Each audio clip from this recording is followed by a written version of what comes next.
اسلام کی پہچان ہے، یہ تمہارے کلچر کی پہچان ہے، تمہارے سنسکرتی کا ایک حصہ ہے۔ یہ نقاب بتاتا ہے کہ تم مسلمان لڑکی ہو، تم مسلمان گھر کی لڑکی ہو۔ اس نقاب کی لاج رکھنا، اس نقاب کا سمان گرنے نہ دینا۔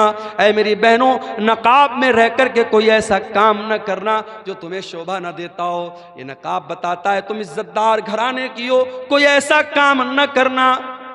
دیکھیے جب ہم بلیک کپڑا پہنتے ہیں، بلیک کپڑے پر کہیں کوئی داغ لگ گیا معلوم نہیں ہوتا ہے، لیکن جب وائٹ کپڑا پہنتے ہیں، وائٹ پر ہلکا سا دھبا بھی لگے گا، دور سے نظر آئے گا عبدالغفار صاحب آپ کے کرتے پر داغ لگا ہوا ہے۔ ایک ہلکا سا دھبا بھی وائٹ کپڑے پر پہچان لیا جاتا ہے۔ جو عورت نقاب نہیں پہنتی ہے، جو پردہ نہیں کرتی ہے، وہ کیا پہن رہی ہے، کہاں جا رہی ہے، دنیا نوٹس نہیں کرے گی۔ مگر جب نقاب والی عورت گھر سے نکلے گی، وہ کیا کر رہی ہے، کس سے مل رہی ہے، کہاں جا رہی ہے۔ میرے پیارے ساتھیوں، آج بڑے بڑے شہروں میں، دلی اور ممبئی میں باقاعدہ ایسے پارک ہیں، ایسی جگہ ہیں جہاں لڑکے لڑکیاں آپس میں مل کر کے گلچھرے اڑاتے ہیں۔ اور مجھے بتانے والوں نے بتایا کہ ان جگہوں پر کتنی برقع والی لڑکیاں ہیں جو اپنے بوائے فرینڈ سے جا کر کے ملتی ہیں، اپنے عاشقوں سے جا کر کے ملتی ہیں، اور نقاب میں ہیں، پردے میں ہیں، اور ان کا جو عاشق ہے اس کے ہاتھ کا کلاوہ بتا رہا ہے، اس کے ہاتھ کی انگوٹھی بتا رہی ہے وہ لڑکا مسلمان نہیں ہے، وہ لڑکا غیر مسلم ہے، وہ لڑکا مشرک ہے، وہ لڑکا کافر ہے۔ اور یہ مسلمان برقع پہن کر کے اس غیر مسلم لڑکے کے ساتھ جا کر کے زنا کر رہی ہے، اس کے ساتھ بدکاری کر رہی ہے۔ میرے پیارے بھائیوں، میں کہتا ہوں ان لڑکیوں کے ماں باپ کہاں مر گئے، ان کے گارجین کہاں مر گئے، یا تو وہ اتنے اندھے ہو چکے ہیں ان کو خبر بھی نہیں کہ ہمارے گھر کی بیٹی کہاں جا رہی ہے، یا وہ اتنے بھولے بھالے بن چکے ہیں کہ اپنی بیٹی کو انہوں نے کھلی چھوٹ دے رکھی ہے۔ میرے پیارے ساتھیوں، آپ کی بھی ذمہ داری ہے، اگر آپ بیٹی کے باپ ہیں، آپ بیٹی کے گارجین ہیں، یہ بہت بڑی ذمہ داری آپ کے کندھے پر ہے۔ اللہ قیامت کے دن پوچھے گا، اس قدر برائی کا دور تھا، لڑکے لڑکیاں اتنا زنا کر رہے تھے، اور تیرے گھر میں جوان بیٹیاں تھی، تو نے اپنے بیٹیوں کی دیکھ ریکھ کیوں نہ کی، تو نے اپنی بیٹیوں کی صحیح تربیت کیوں نہ کی؟ او میرے پیارے بھائیوں، بچپن سے اپنی بچیوں کو اتنی اچھی تربیت دو، اتنا نیک بناؤ، اتنا دیندار بناؤ کہ کل جب تمہاری بیٹیاں جوان ہو جائیں اور غلط کوئی کام کرنے کے لیے ان کو اکسائیں تو ان کے دل میں یہ خیال آئے کہ نہیں نہیں، میرے باپ نے جو تربیت کی ہے وہ تربیت مجھے غلط قدم اٹھانے نہیں دے گی۔ اور یاد رکھیے، جب بھی کوئی لڑکی بگڑتی ہے، جب بھی کوئی لڑکی غلط راستے پر جاتی ہے، تجربے کی بات آپ کو بتا رہا ہوں، ایکسپیرینس کی اور انوبھو کی بات آپ کو بتا رہا ہوں، لڑکیوں کے بگڑنے میں 3 لوگوں کا بہت بڑا ہاتھ ہوتا ہے۔ لڑکی اگر بگڑ رہی ہے، غلط راستے پہ جا رہی ہے، 3 لوگوں کا بہت بڑا ہاتھ ہے۔ کون 3 لوگ؟ جب حضرت مریم کو بچہ ہوا، عیسیٰ علیہ السلام پیدا ہوئے، اور مریم اپنے بچے کو لے کر کے قوم کے پاس پہنچی ہیں، تو قوم کے لوگوں نے کیا کہا تھا؟ یا اخت ہارون ما کان ابوک امرأ سوء وما کانت امک بغیا۔ اے ہارون کی بہن، مریم کے کوئی بھائی تھے جن کا نام ہارون تھا، وہ بھی بہت نیک انسان تھے۔ اے ہارون کی بہن، نہ تو تیرا باپ برا انسان تھا، نہ تیری ماں بد چلن تھی۔ اے مریم، تو یہ پاپ کہاں سے لے کے آ گئی؟ علماء نے لکھا ہے، پتہ یہ چلا کہ اگر لڑکی کا بھائی اچھا ہو، لڑکی کی ماں اچھی ہو اور لڑکی کا باپ اچھا ہو تو لڑکی کے بگڑنے کے چانسز بہت کم ہوتے ہیں۔ اگر لڑکیاں بہک رہی ہیں، اس کا مطلب یہ ہوا کہ بھائی گڑبڑ ہے، یا ماں گڑبڑ ہے، یا باپ گڑبڑ ہے۔ یہ 3 رشتے بہت اہمیت رکھتے ہیں۔ جس گھر میں لڑکوں کے تعلقات لڑکیوں کے ساتھ ہوں، اور جس گھر میں بہن یہ دیکھتی ہو میرا بھائی راتوں میں لڑکیوں سے بات کرتا ہے اور لڑکیوں کے ساتھ گھومتا پھرتا ہے، اس گھر کی لڑکیاں بھی وہ کام کرنے میں ہچکیں گی نہیں میرے پیارے ساتھیوں۔ اس لیے لڑکیوں پر چوڑی ٹائٹ کرنے سے پہلے اپنے گھر کے لڑکوں پر بھی چوڑی ٹائٹ کرو، اور ان کی بھی نگرانی کرو، اور ان کو بھی غلط کام سے روکو۔ اور یاد رکھو، زناکاری وہ راستہ ہے جس پر سے چل کے دوسرے لوگ ہمارے گھر تک آ سکتے ہیں۔ اللہ نے اسی لیے زناکاری کو راستہ قرار دیا ہے۔ اللہ نے فرمایا وَلَا تَقْرَبُوا الزِّنَا، اے ایمان والو تم زنا کے قریب بھی نہ جانا، اِنَّهُ كَانَ فَاحِشَةً، یہ بہت گندا کام ہے، وَسَاءَ سَبِيلًا، اور یہ بہت برا راستہ ہے۔ اسی راستے پر چل کر کے کوئی تمہارے گھر کی دہلیز تک بھی آئے گا، کوئی تمہارے گھر کی بہو بیٹی تک بھی آئے گا، اس لیے زناکاری سے اپنے گھر کو بچاؤ۔ تو نوجوانوں اور عورتوں سے میں کہنا چاہوں گا کہ سماج کے بگڑنے اور بنانے میں آپ کا بہت بڑا کردار ہے۔ اس کردار کو میری بہنوں، میرے بھائیوں، ہمیں اور آپ کو سمجھنے کی ضرورت ہے۔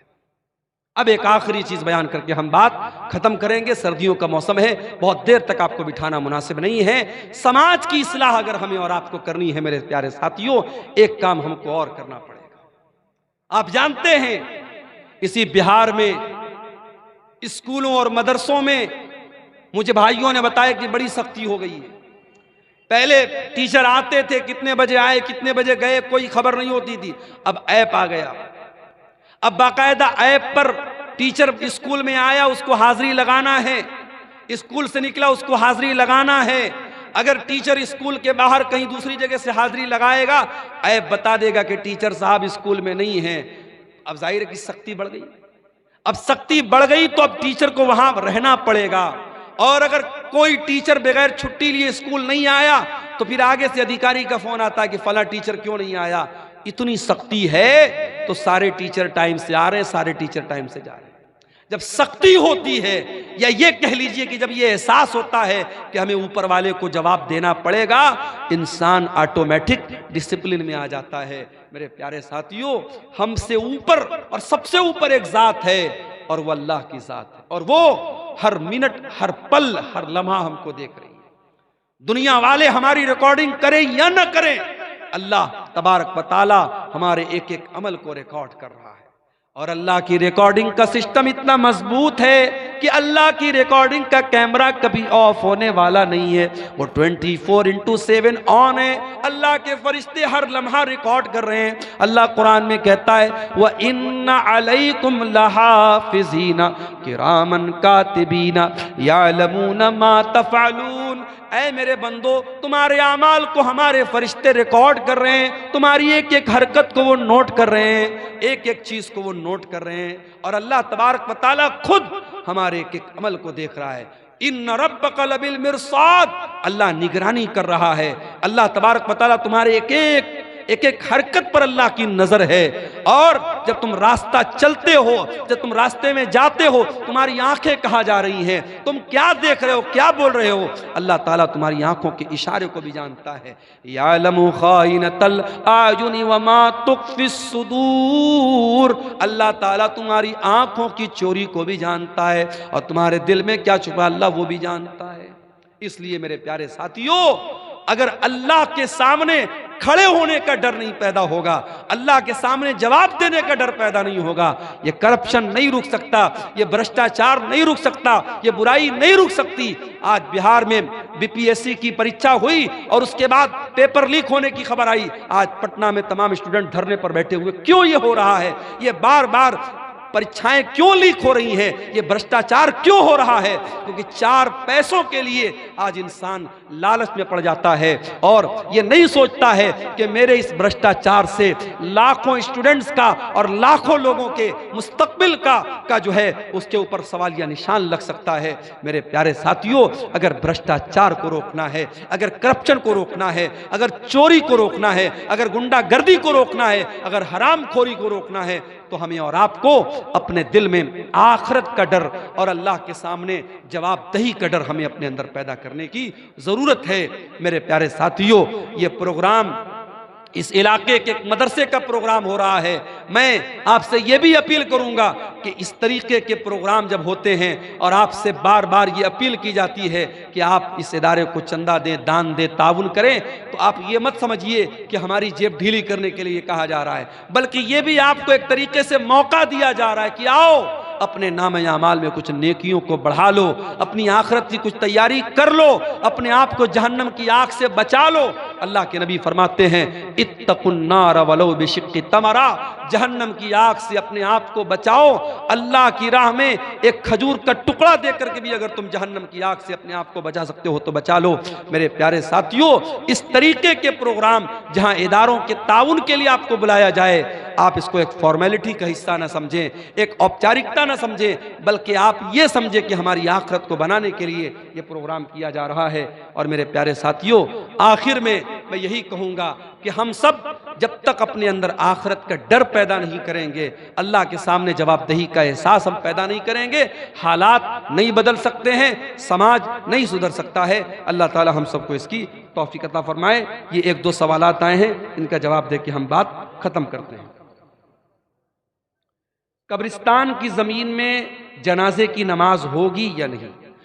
اگر وہ جگہ قبرستان کے لیے خاص ہے، اگر وہ جگہ قبرستان کے لیے خاص ہے لیکن جہاں پہ آپ نماز پڑھ رہے وہاں پہ کوئی قبر نہیں ہے، تب تو نماز ہو جائے گی۔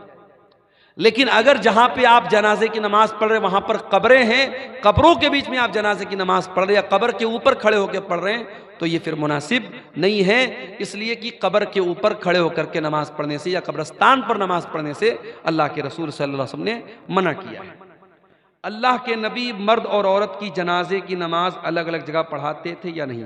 ایسی کوئی دلیل نہیں ہے، ایسی کوئی دلیل نہیں ہے کہ مرد کے جنازے کی نماز الگ جگہ پڑھاتے تھے، عورت کے جنازے کی نماز الگ جگہ پڑھاتے تھے۔ ہاں، جب جنازہ آتا تھا، اگر مرد کا جنازہ ہوتا تھا تو اللہ کے نبی سر کے پاس کھڑے ہوتے تھے، اگر عورت کا جنازہ ہوتا تھا تو بیچ میں اس کی کمر کے پاس کھڑے ہوتے تھے۔ مرد اور عورت کے جنازے میں نبی کے کھڑے ہونے کا طریقہ الگ تھا، لیکن جنازہ کی نماز پڑھانے کی جو جگہ تھی وہ ایک ہی تھی، الگ الگ ہونے کی میرے علم میں کوئی دلیل نہیں ہے۔ دوسروں کی زمین میں نماز پڑھنا بنا پوچھے کیسا ہے؟ دیکھیے، اگر آپ کسی کے مکان میں آپ نے نماز پڑھ لیا تو نماز تو قبول ہو جائے گی، لیکن یہ ہوتا ہے کہ اگر کسی کے گھر میں آپ نماز پڑھ رہے ہیں تو اس کی اجازت ہونی چاہیے، لیکن اگر یہ معلوم ہے کہ بھئی وہ اجازت نہیں دے گا تو نہیں پڑھنا چاہیے، لیکن اگر آپ پڑھ لیں تو نماز ہو جائے گی۔ ہاں، کسی کی زمین پر ناجائز قبضہ کر کے اگر آپ اس میں نماز پڑھیں تو اس کے بارے میں علماء کا اختلاف ہے کہ اگر بے ایمانی کی زمین ہے، ناجائز قبضہ کر کے کوئی زمین ہم نے ایکوائر کی ہے، اس پر ہم نماز پڑھتے ہیں تو نماز ہوگی کہ نہیں؟ تو بہت سارے علماء کا کہنا ہے کہ نماز تو ہو جائے گی مگر گناہ ہو، انسان گنہگار ہوگا کیونکہ وہ زمین ناجائز ہے، اور بہت سارے علماء کا کہنا ہے کہ نماز نہیں ہوگی۔ تو وہ ایک اختلافی مسئلہ ہے، لیکن بہرحال کسی دوسرے کی زمین پر آپ بغیر پوچھے بھی نماز پڑھ سکتے ہیں، لیکن پوچھ کے پڑھا جائے تو زیادہ بہتر ہے۔ قسطوں پر کچھ بھی خریدنا کیسا ہے؟ بہت اہم سوال ہے۔ آج کے زمانے میں قسطوں پر بہت ساری چیزیں خریدی جا رہی ہیں۔ ایک سامان 10,000 روپے کا ہے، مان لیجئے کہ موبائل 10,000 روپے کا ہے، آپ نے قسط پر خریدا، موبائل والے نے کہا کہ ہم یہ 12,000 کا آپ کو دیں گے۔ اب 2,000 روپیہ وہ زیادہ لے رہا ہے اور وہ صاف بتا رہا ہے کہ آپ کیش لیں گے تو ہم 10,000 کا دیں گے اور قسطوں میں لیں گے، ادھار لیں گے تو 12,000 کا دیں گے۔ تو یہ جائز ہے، اس میں کوئی حرج کی بات نہیں ہے، لیکن آج ہمارے یہاں جتنے بھی قسطوں پر سامان لیا اور دیا جاتا ہے یہ بینک کے تھرو لیا جاتا ہے، دکاندار آپ کو نہیں دیتا ہے، وہ بجاج فائنانس کے ذریعے، HDFC کے ذریعے یا کسی بینک کے ذریعے لون پاس کرتا ہے اور وہ بینک سے پورا پیسہ لے لیتا ہے، بینک آپ کو قرضہ دے رہا ہے، اور جب بینک آپ کو قرضہ دے رہا ہے تو بینک سے آپ نے سامان نہیں خریدا ہے، بینک سے آپ نے قرضہ لیا ہے، اور قرضے میں آپ جب بینک کو پروفٹ دے رہے ہیں تو بات یاد رکھیے کہ قرضے پر پروفٹ لینا بھی حرام ہے اور پروفٹ دینا بھی حرام ہے۔ اس کو بہت صاف طریقے سے سمجھ لیجیے۔ سامان میں ادھار کی اور نقد کی قیمت الگ ہو سکتی ہے، لیکن آپ کسی سے قرضہ لیں گے تو اس میں اگر کم زیادہ رہے گا تو وہ گناہ کا کام ہے، اور آج جتنی بھی فائنانس کی اسکیم ہے سب بینک کے تھرو ہوتی ہے، اور وہ دکاندار بینک سے پورا پیسہ لیتا ہے اور بینک آپ کو ادھار دے رہا ہے، تو اس لیے یہ شکل صحیح نہیں ہے، یہ جائز نہیں ہے۔ دوسری بات یہ کہ بعض انٹرسٹ کہتے ہیں 0% انٹرسٹ، کہتے ہیں صاحب جتنے کا سامان اتنا ہی پیسہ آپ کو دینا ہے، ایکسٹرا نہیں دینا ہے، مگر اس میں کچھ ڈھکے چھپے کچھ خرچے رہتے ہیں، جیسے پروسیسنگ چارج رہتا ہے، 10,000 کا موبائل لیں گے 1,000 روپیہ پروسیسنگ چارج لگے گا. اس کے بعد اگر آپ نے مہینے کی پہلی تاریخ کو ای ایم آئی پے نہیں کی، 1 دن گزر گیا فوراً 100 روپیہ پینالٹی لگ جائے گی. 10 دن گزر گیا 1,000 روپیہ پینالٹی لگ جائے گی. تو یہ جو پینالٹی لگ رہی ہے یہ بھی سود کی ایک شکل ہے، جائز نہیں ہے. اس لیے ہمارے یہاں جو فائنینس کا جو سسٹم ہے یہ بہت ہی خطرناک ہے شریعت کے اعتبار سے، اور اس میں سود کی شکل موجود ہے. ہمیں اور آپ کو اس کو اوائڈ ہی کرنا چاہیے، اس سے پرہیز ہی کرنا چاہیے. یہ بالکل بھی مناسب نہیں ہے، کیونکہ سود کا لینا بھی حرام ہے اور سود کا دینا بھی حرام ہے. عورت کو نوکری کرنا چاہیے یا نہیں، سرکاری ہو یا غیر سرکاری؟ عورت نوکری کر سکتی ہے، شرط یہ ہے کہ وہ پردے میں رہ کے نوکری کرے اور اس کی نوکری میں غیر مردوں کے ساتھ انٹریکشن اس کا نہ ہو.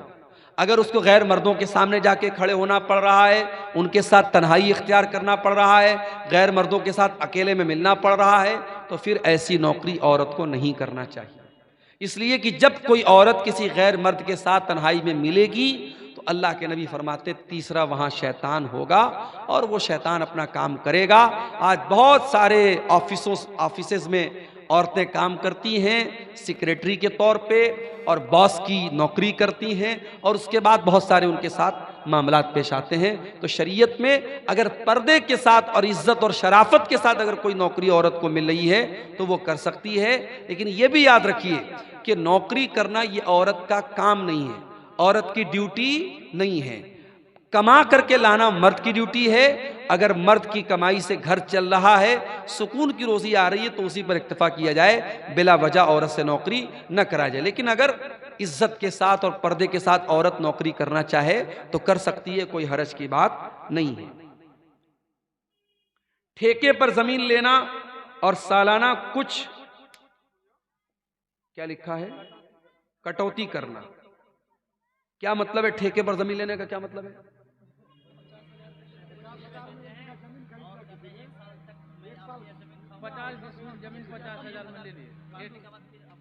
نہیں یہ غلط شکل ہے نا. دیکھیے سیدھی سی بات ہے، آپ کی زمین ہے، میں پیسہ دے کر کے زمین لے رہا ہوں، تب تو ٹھیک ہے.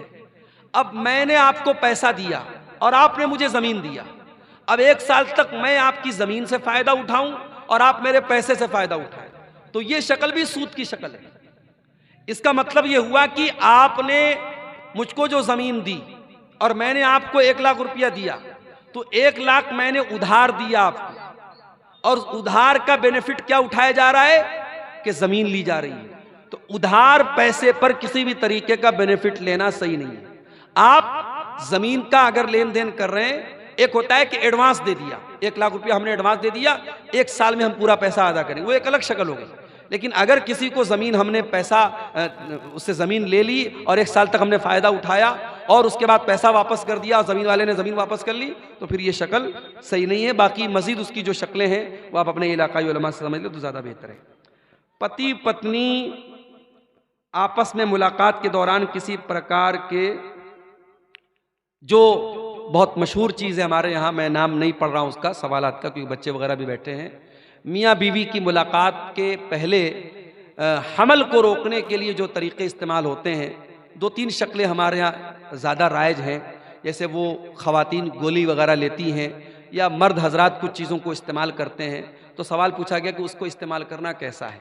تو دیکھیے اب ظاہر ہے کہ اللہ کے رسول کے دور میں یا صحابہ کے دور میں تو یہ چیزیں نہیں تھیں، لیکن اس دور میں بھی پریگنینسی نہ ہو، حمل نہ ہو، اس کے لیے کچھ طریقے اپنائے جاتے تھے. ایک طریقہ تھا عزل کا طریقہ. تو عزل کا جو طریقہ تھا اس میں یہ تھا کہ مرد جو ہوتا تھا وہ یعنی یہ نوبت ہی نہ پیدا ہو کہ پریگننسی کا کوئی معاملہ پیش آئے، وہ ایسا طریقہ اپناتا تھا. تو اللہ کے نبی صلی اللہ علیہ وسلم نے اس کو حرام قرار، آپ نے کہا بچو تو بہتر ہے، لیکن آپ نے حرام قرار نہیں دیا.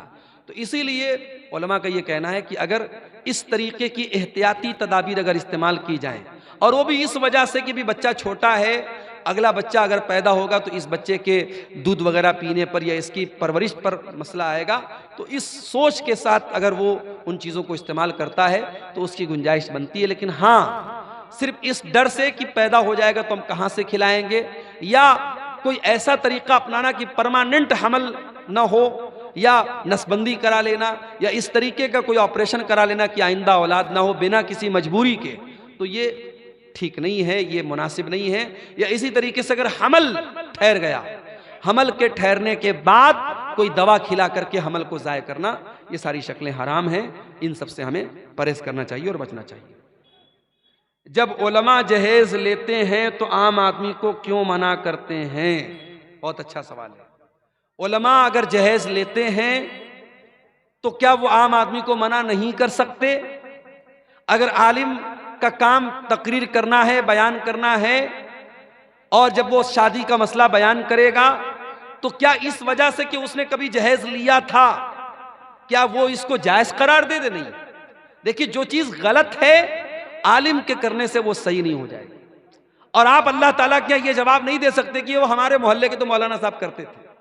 مولانا صاحب کے کوئی کام کرنے سے وہ کام صحیح نہیں ہو جائے گا۔ صحیح اور غلط کا معیار قرآن اور حدیث ہے، صحیح اور غلط کا معیار دلیل ہے۔ اگر دلیل کی روشنی میں جہیز لینا غلط ہے، جہیز کا لین دین غلط ہے تو غلط ہے۔ اگر عالم نے لیا ہے، عالم اللہ تعالیٰ کیا اس کا حساب دے گا۔ اب سوال یہ کہ عالم کیوں منع کرتے ہیں؟ تو آپ کیا چاہتے ہیں کہ ایک تو اس نے لیا ہے، ایک غلط کام کیا، آپ منع بھی نہ کرے، دوسرا غلط کام کرے؟ تو ڈبل غلط کام اس سے مت کروائیے۔ اگر کوئی لے رہا ہے، دے رہا ہے تو وہ غلط ہے، اور اس کے لینے دینے کی وجہ سے وہ صحیح نہیں ہو جائے گا۔ مولانا صاحب، اگر ہم لڑکیاں رخصت کی حالت میں رہتے ہیں تو قرآن امپارہ چھو کر پڑھ سکتے ہیں تو نہیں، تو دوسری کتاب میں وہی صورت اور آیت رہتی تو اس کو کیوں چھوتے ہیں؟ دیکھیے، بہت اچھا سوال ہے کہ جب عورتیں پیریڈ میں ہوں تو اب ایک سوال یہ ہے کہ پیریڈ کی حالت میں عورت قرآن کو چھو سکتی ہے یا نہیں؟ ایک مسئلہ یہ کہ قرآن کو چھو سکتی ہے یا نہیں، اور ایک مسئلہ ہے کہ کوئی کتاب ہے، کوئی رسالہ ہے، کوئی میگزین ہے، اس میں قرآن لکھا ہوا ہے، اس میں آیت لکھی ہوئی، اس کو چھو سکتی ہے کہ نہیں؟ تو دیکھیے، جو حکم قرآن کا ہے وہی حکم اس میگزین اور رسالے کا نہیں ہو سکتا ہے۔ اس لیے کہ آپ دیکھیے کہ اللہ کے نبی صلی اللہ علیہ وسلم نے بادشاہوں کو لیٹر لکھا، اور اس میں بسم اللہ الرحمن الرحیم بھی لکھا، قرآن کی آیت بھی لکھی، اور بادشاہ لوگ ظاہر کافر تھے، ان کے ہاتھ میں وہ لیٹر گیا، اس کا مطلب کہ ایک ضرورت کے تحت وہ لیٹر ان کو دیا گیا۔ تو عورت اگر قرآن کو چھو رہی ہے اور کسی کتاب کو چھو رہی ہے، دونوں برابر نہیں ہے، ایک بات۔ دوسری بات یہ کہ پیریڈ کی حالت میں عورت اگر دستانے کے ذریعے یا دوپٹے کے ذریعے قرآن کو چھوئے تو بہتر ہے، ڈائریکٹ نہ چھوئے۔ لیکن اگر موبائل وغیرہ میں قرآن پڑھنا چاہے تو پڑھ سکتی ہے، یا بغیر چھوئے پڑھنا چاہے تو پڑھ سکتی ہے۔ کوئی عورت قرآن کی حافظہ ہے، اگر پیریڈ میں وہ قرآن پڑھ رہی، کوئی حرج کی بات نہیں، پڑھنا منع نہیں ہے۔ چھونے کے بارے میں بعض حدیثیں ایسی ہیں کہ چھونا صحیح نہیں ہے، تو چھونے کے لیے وہ دوپٹہ یا دستانہ وغیرہ استعمال کرے، اور تو رسالہ اور جو میگزین وغیرہ ہے اس کو پڑھ سکتی ہے، اس میں کوئی حرج کی بات نہیں، اس کا حکم وہ نہیں ہے جو قرآن کا حکم ہے۔ مولانا صاحب، کیا ہم لوگ گوبر سے گھر پوچھ سکتے ہیں؟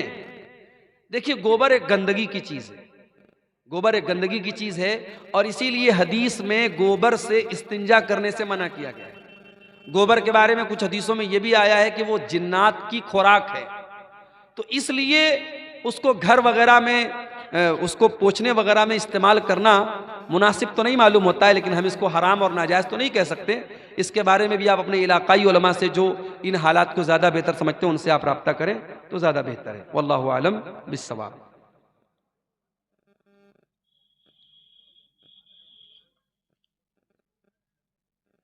یہ کسی بھائی نے 2000 روپے کا چندہ پیش کیا ہے مدرسے کے لیے، اللہ تعالیٰ اس کے اس چندے کو قبول فرمائے، اور جو بھی ہمارے بھائیوں نے اس کار خیر میں حصہ لیا ہے اللہ سب کی نیکیوں کو قبول فرمائے۔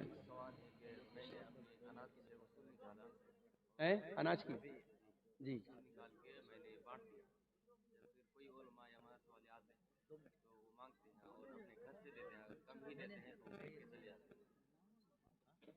انہوں نے یہ سوال کر رہے بھائی صاحب کہ اگر ہم اپنے اناج کی جو زکوٰۃ ہے وہ زکوٰۃ نکال چکے، اب اس کے بعد کوئی مدرسے والا آ رہا ہے اور اگر وہ مانگ رہا ہے تو اس کو کچھ دے سکتے ہیں کہ نہیں، پوچھ رہے ہیں؟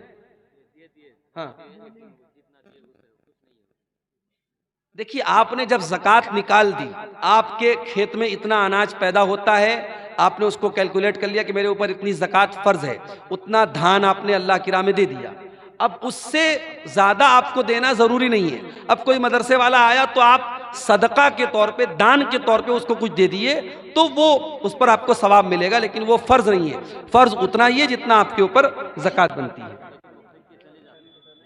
دیکھیں یہ ایک سوال بہت اچھا سوال آیا ہے، بہت ہی اہم سوال ہے اس دور کا کہ مولانا صاحب کیا لڑکا لڑکی پیار کر سکتے ہیں یا نہیں.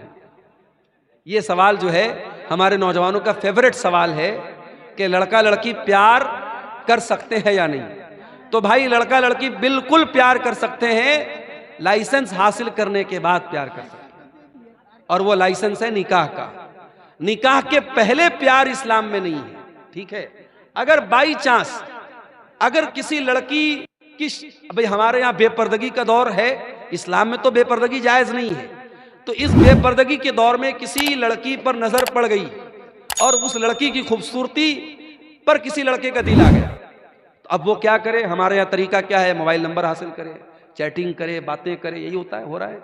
اسلام کا طریقہ یہ ہے کہ اگر کسی لڑکی کے بارے میں آپ کو پتہ لگا کہ وہ لڑکی خوبصورت ہے یا اچھی ہے، دیندار ہے، تو آپ پراپر چینل اپنائیے، صحیح طریقہ اپنائیے. آپ لڑکی کے ماں باپ کے پاس نکاح کا پیغام بھیجیے. اگر وہ نکاح کا پیغام ایکسپٹ کر لیتے ہیں، آپ نکاح کر لیجئے، نکاح کے بعد خوب پیار کیجئے. لیکن یہ جو ہو رہا ہے کہ صاحب کپڑا بدلنے کی طرح پیار ہو رہا ہے، صاحب صبح کو کسی اور کے ساتھ اور شام کو کسی اور کے ساتھ، آج بریک اپ ہوا کل پیچ اپ ہوا، یہ جو نئی جنریشن میں ہو رہا ہے یہ بالکل بے حیائی ہے اور یہ حرام کاری ہے. اللہ ہمارے نوجوانوں کی اس سے حفاظت کرے. نکاح کے بعد محبت جو ہے وہ اصل محبت ہے اور اس کی اسلام میں اجازت ہے.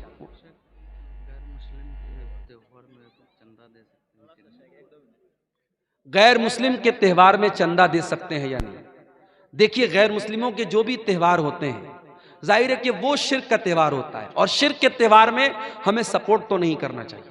لیکن اگر ہم کسی ایسے علاقے میں رہتے ہیں جہاں سب لوگ مل جل کر کے رہتے ہیں اور وہاں اگر ہم نے چندہ نہیں دیا تو فتنہ فساد پیدا ہو سکتا ہے، مسائل پیدا ہو سکتے ہیں، تو صرف ان کے شر سے بچنے کے لیے، کسی سپورٹ کے طور پہ نہیں، یا یہ سوچ کر کے نہیں کہ ہم ایگری ہیں ان کے شرک سے یا ان کے شرک میں ہم شامل ہو رہے ہیں، صرف ان کے شر سے بچنے کے لیے اگر کچھ رقم دے دی جائے تو اس کی گنجائش بنتی ہے، وہ جائز ہے. لیکن بعض مسلمان کیا کرتے ہیں؟ باقاعدہ شامل ہوتے ہیں اور ان کے پورے تہوار میں ہر طریقے سے سپورٹ کرتے ہیں.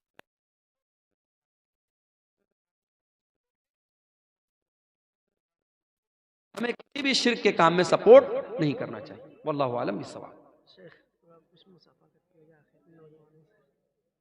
نہیں کریں گے بھائی، کنجوس لوگ ہیں، کرنا ہوتا تو کر دی ہوتے.